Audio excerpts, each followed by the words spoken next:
Hey gamers, welcome to my game room. AJ from Rolling With Roc here. It is Friday, ROCtober 16th, and we are continuing the countdown to number 1 of my top 67 board games of all time, with number 35 through 31.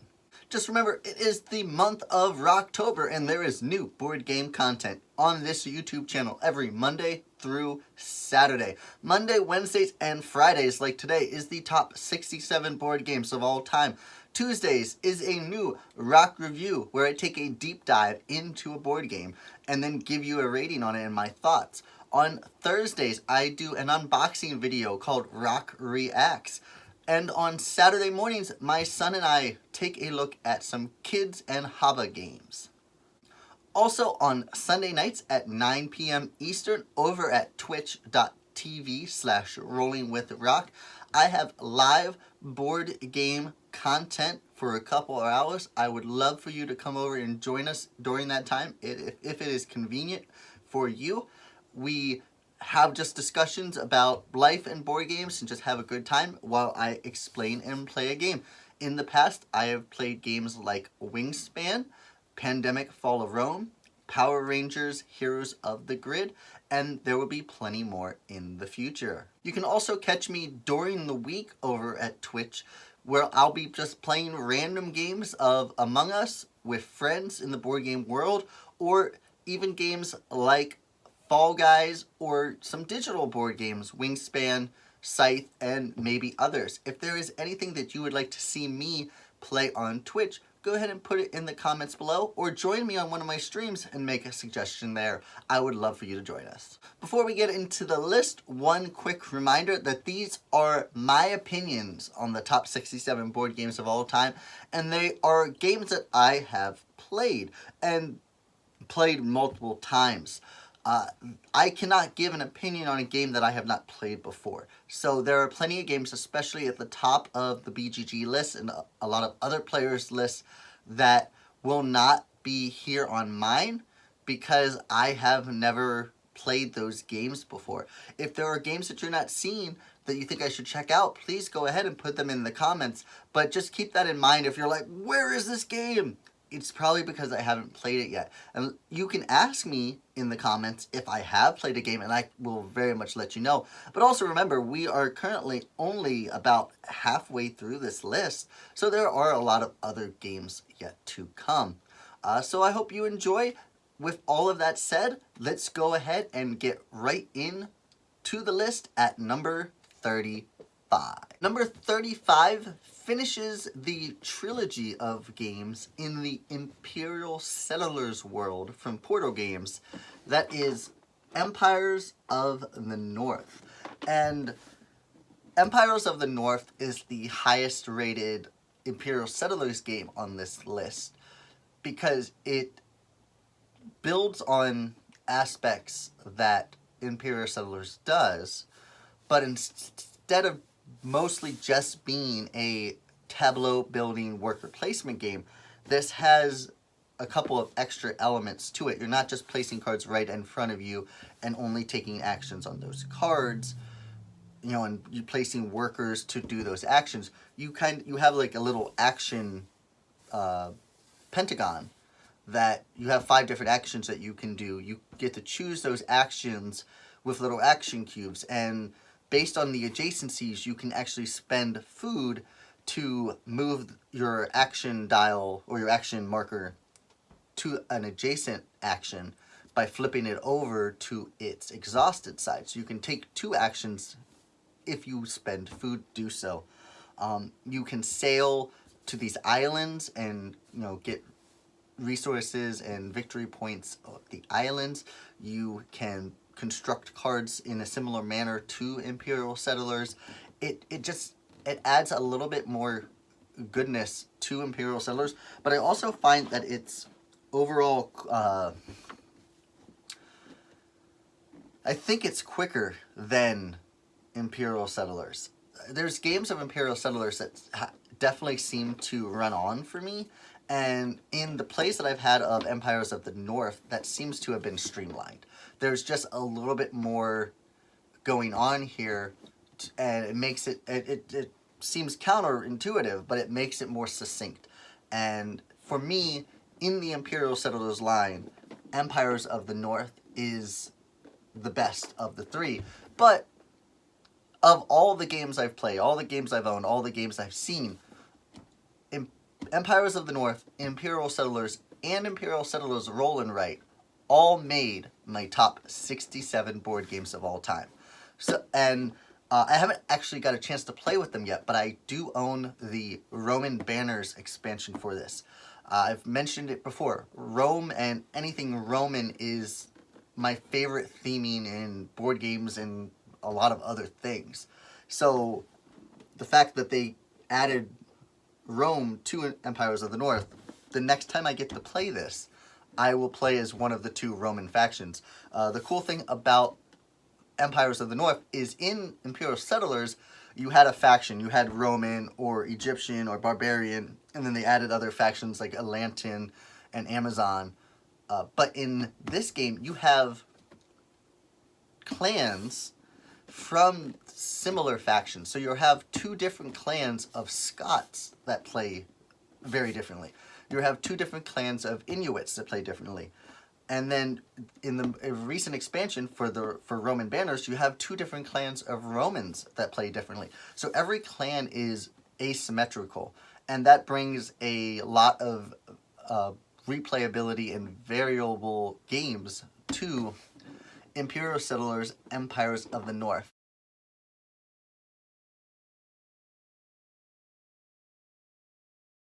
Number 34. Number 34 is a deck building adventure game from Direwolf Digital and Renegade Game Studios. Clank, a deck building adventure. And Clank is really cool. So you have your normal deck building aspect where you have a starting hand of cards and you use those cards to acquire better cards and get a better deck. Therefore, deck building. But that's where Clank and similarities of other deck builders end, because you also have a giant board in front of you, and what you're doing with your deck building is so that you can maneuver around that board. You're not just using cards to buy cards to get better cards to get more points. You are going on a dungeon crawl using your deck.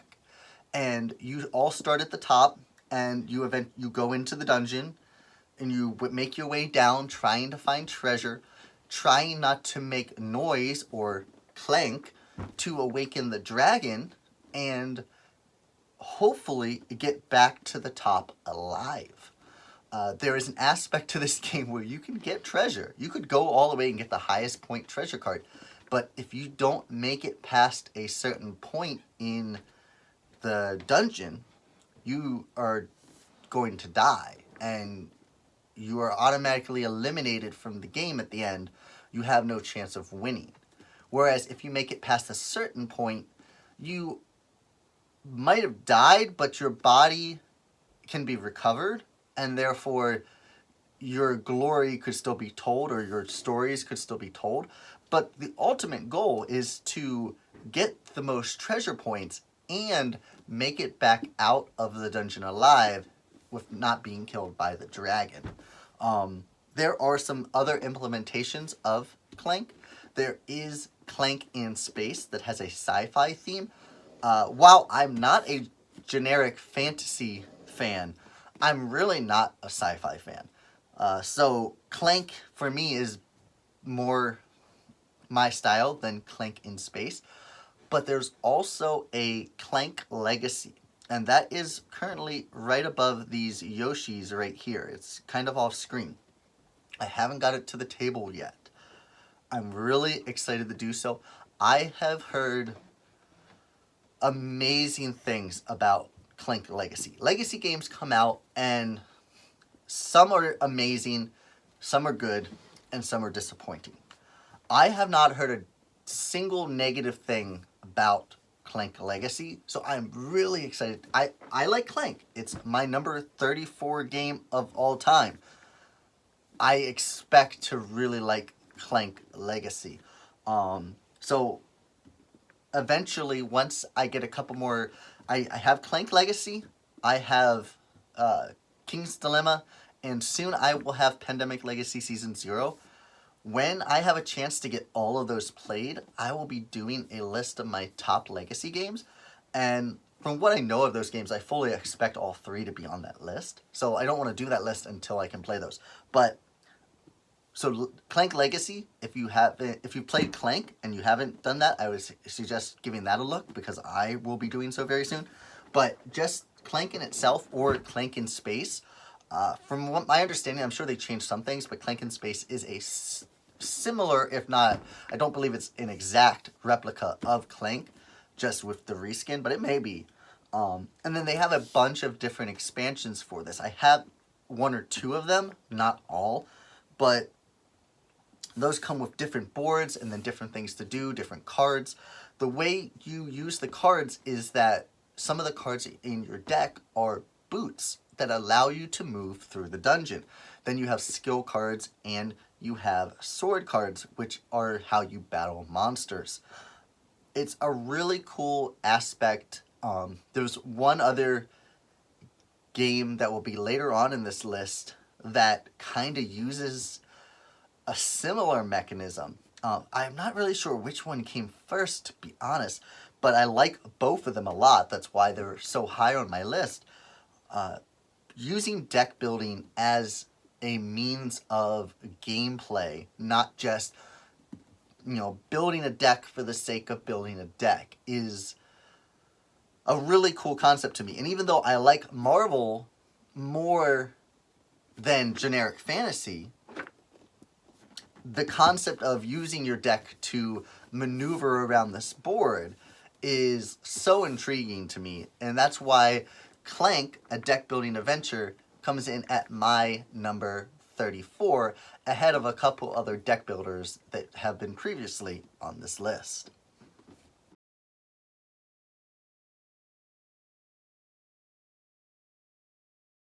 Number 33. In number 33, you are a brand new executive of a TV channel, and you are trying to bring it from cable access television all the way up to prime time viewing in the networks from Gilhova and Formal Ferret Games. And this is a game where it's mostly a card game. You will be getting TV shows that have really, really clever names for the shows. Some are, kind of making fun of some other existing names. Some are just wacky and ridiculous.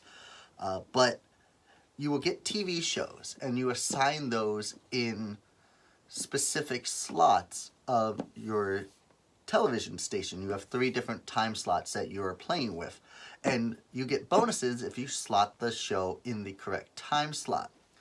The shows come from different genres, action, drama, sports, and you can get bonus points for, set collection if you focus on a specific genre, as most television stations will do so. Most television stations aren't all across the board. They kind of cater to one crowd. You also get actors to assign to those stations, and some actors only want to be on a certain type of show. So if you get a drama actor and you put them on an action show, they're not going to earn you as many points as other other actors on the correct show might do so. You play over the course of 5 seasons, and another interesting thing is that on a lot of the shows, some shows will peak in season 1 and then will decrease in viewers, which is your victory points, over the course of the 5 seasons. Some might be decently at season 1, peak at season 2 or 3, and then go down. And your job as the executive is to know when to pull the plug on that show. Get rid of the show, get rid of the actors, start over in that time slot with a new show, hopefully a better show that goes with what you're trying to achieve for your network. This it's a fun game. There is a solo mode to this game, as there's probably been a lot for a lot of the games on my list. This is a game that I'm looking to try to get to the table for one of my Sunday night streams. I really enjoy the networks. When I first saw it and heard about it, I saw a playthrough of it. I was instantly hooked. I went to Gen Con that year and walked up to Formal Ferret's booth, and I can't remember if I met Gil there or not, but whoever helped me at that table, I said, I will take everything for the networks, please. Right then and there. And they were like, oh, do you want this upgraded token thing? Or do you want this expansion? And I was just like, yes. And I do not regret that. It is a great system and has a couple different expansions. They add even more shows, even more content. You get the executives that add powers and different things that you can do with that. It has been a little bit since I've played the networks. But this box is full. Like, there's nothing else that can go in this box. And that's okay, because it has a lot of content. It really doesn't need anything else. But it is a lot of fun. It plays, I think it says 45 to 90 minutes. It takes us a little longer than that. So it's right at the high end of my time limit threshold. And that's probably a reason why I don't play it often, or I haven't played it in a while, but I would like to play this again very soon. And I do know that soon there will be a follow-up game to this called the Rival Networks, which is a 2-player only variation of the networks. I would love to see that down the road. I only know a little bit about it, so I have not bought that, or I didn't Kickstarter it. But down the line, when that comes to retail, I would love to take a look at that as well. For as much as I love the networks, and we do like 2-player games where my wife and I can play, I think I would probably really enjoy the Rival Networks as well. But anyway, in at number 33 of my top 67 board games of all time is The Networks from Formal Ferret Games.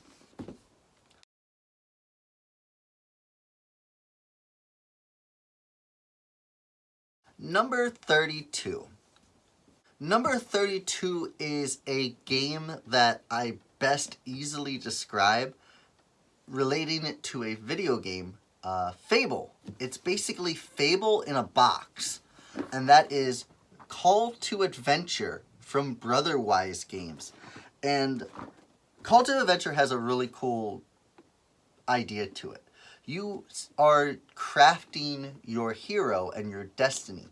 And as you play the game, you can choose to be heroic or anti-heroic in your actions, which is very reminiscent of the times that I have played Fable on the video game. And as you make these actions, it changes your destiny. It crafts your history. Every decision you make ultimately will lead you down a different path. You have story cards, you have these trait cards, you have an origin, you have a motivation, and then you have a destiny. And these are a story that you craft during the game. It also has these cool runes. The way you complete your challenges is you toss these rune stones. Instead of rolling dice or doing other things, it has these very cool rune stones. I want to actually show you those. So it also has, I mentioned this in Imperial Settlers, Empires of the North, it has a very good insert already. Games that come with good inserts are already a high plus for me. So this is the runestones. It has a little clear thing over top, but you can pop that off. And I can show you some of these runestones here. These are just examples of the runestones. And what you do is whatever runestones you get to do your challenge, you go ahead and you cast those. So it's just a cool, different take on completing challenges. Then you have a bunch of really beautiful art in these cards. These are you have adversaries, you have your destinies, You have your different levels of what you're looking to complete or do. There is also, this is a competitive game, but there's also a solo mode and a cooperative mode. I haven't tried either one of those yet, but I really would like to. But it just has a story aspect of, like I said, something that really reminds me of a video game that I really enjoyed in Fable. And it does have a couple of expansions. I have the, what is it called? The Call of the Wind. Name of the Wind expansion. I have that one. I don't believe I've played the game since I've gotten that expansion. This is another game that I'm looking at possibly playing the solo mode on my live stream, because I'm playing live solo games for the most part. This game would be perfect for that. It plays in 30 to 60 minutes, and again, that is the sweet spot for the games that I like. I like games that play in less than an hour, and that the fact that you can play it 1 to 4, solo or co-op or competitive, all in the box right out of the gate is awesome. There is another expansion for the game that I believe is based off of a novel that I have no knowledge of. I'll probably look into getting that expansion because I do enjoy this game so much eventually, but I don't have that yet, so I can't really say anything about it. But in at number 32 from Brotherwise Games, Call to Adventure.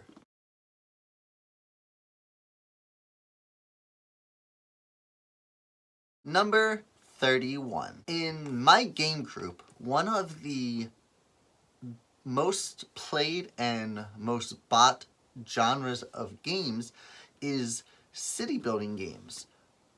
And one of my favorite mechanisms in board gaming is dice placement.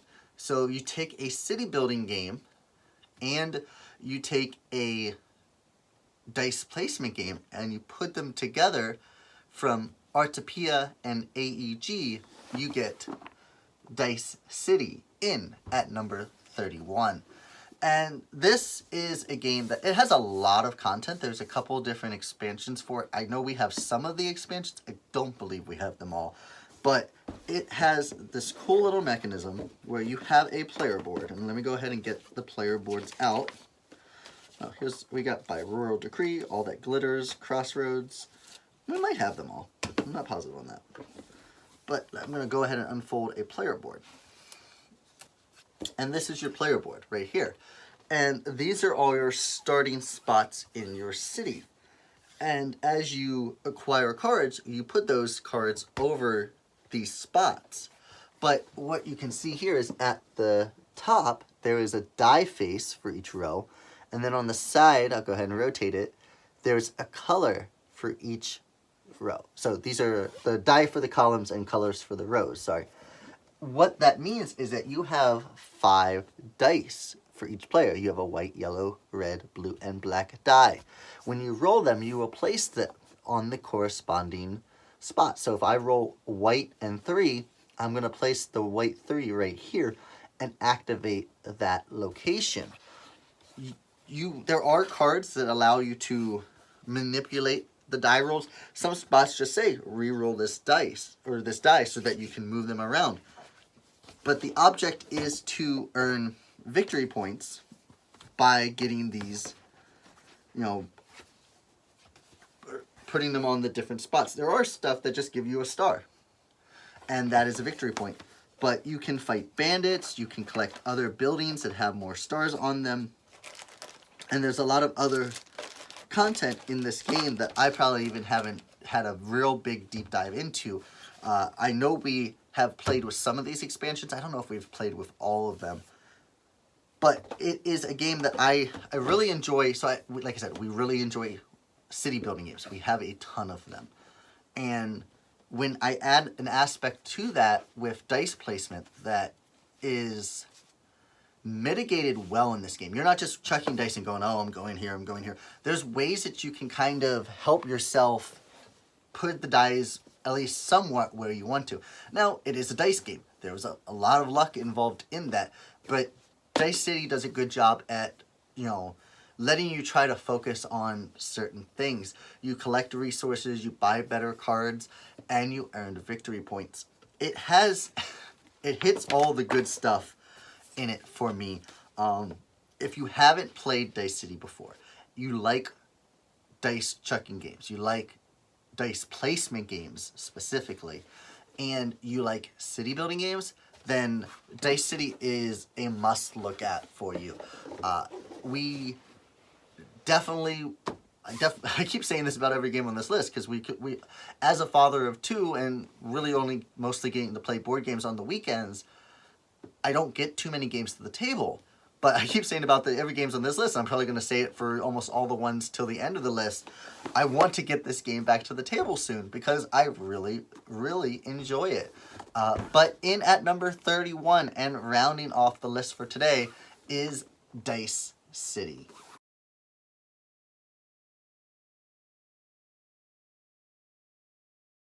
Now it's time to hit you with that quick recap, number 35 through 31.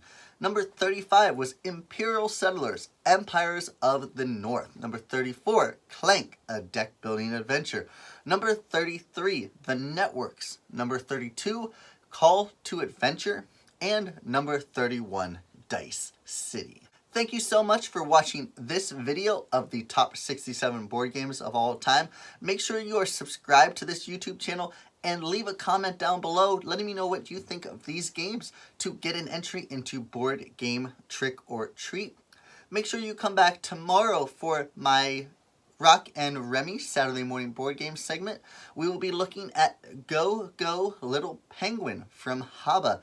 And then on Monday we will be continuing this list of the top 67 board games with numbers 30 through 26. We are into the top 30. Also, please go ahead and leave likes and share this with your friends if you feel so inclined. It means the world to me. Thank you guys so much for interacting with me through these videos, through my Twitch stream, through social media. I am loving the interactions. I really appreciate the support. It means so, so much that you guys are enjoying this content, and it's really helping me get through this month so far. This is the most content in a short period of time that I've ever put out before. I'm probably putting out more content in this month than I had in the previous year, and with 2 young children and work, it is starting to take a little bit of a energy toll on me, and I'm only about halfway through, so I'm hoping that I can get through the rest of it. But when you guys are letting me know when I speak to you in Discord or on Twitter or Instagram or on Twitch, saying how much you're enjoying the content really, really helps me get that motivation to keep filming, to keep putting these videos out. So thank you very, very much. We will go ahead and see you next time. This was AJ from Rolling With Roc, and you are watching ROCtober.